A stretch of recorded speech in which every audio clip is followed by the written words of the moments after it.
few words. That's for sure. And rather than go and talk about the notes that I have, maybe just to share a few thoughts, a few experiences of having worked and lived on 4 different continents.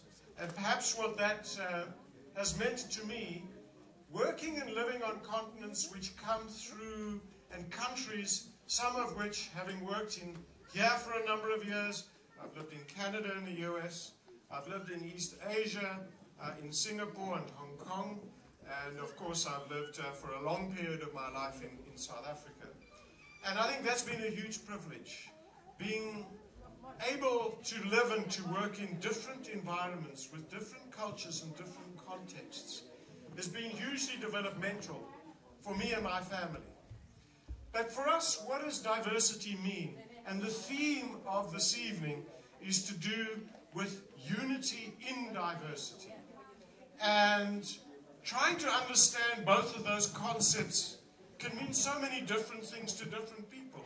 And in a way, watching those kids, fun is also diversity. The idea of having fun together with different people from different environments, from different cultures, having fun together.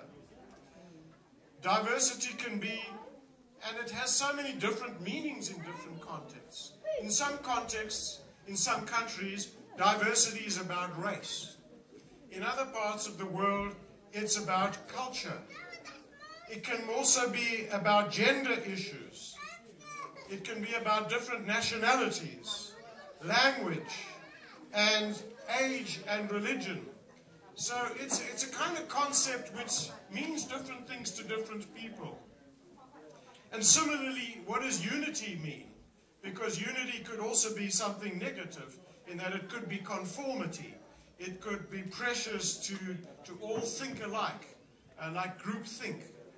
But unity could also be about collaborating and working together across different cultures, sharing basic common values. And also unity can be about social cohesion in a particular society. Certainly coming from South Africa, one's experience of in itself is very, very diverse for different people in different parts of our country. In South America, in a country like Brazil, for example, it can be about a melting pot. In countries such as the US, such as in South Africa, it could be something about setting diversity targets, kind of trying to quantify the process. In others, it's simply about affirming the individual, and the African context talks about diversity using an African term of Ubuntu, which is about identity, and the notion that my identity, the concept of Ubuntu, is to other people. It's a collective, it's a social concept. Whereas in many Western, especially Anglo-Saxon countries, the idea of identity is very much an individualistic value compared to a collective social value. In China, they talk about the concept of guangqi, which is identity around my contacts, my networks, who I know, who my relationships are. And in many, many societies, the idea of diversity is also about the incredible diversity of relationships. In organizations, which is where I do my work around diversity, it's then also a question of how do organizations actually value diversity? And is it a question, as some companies would do, of setting diversity targets and timetables for achieving representation of different groups? It may be along racial or ethnic or cultural grounds. It may be along gender grounds. It may be a number of different factors. Always diversity about a process of transformation and transforming the culture of an organization. In universities, it's not only about having diversity of different groups and different representation, but what does that mean to the institutional culture?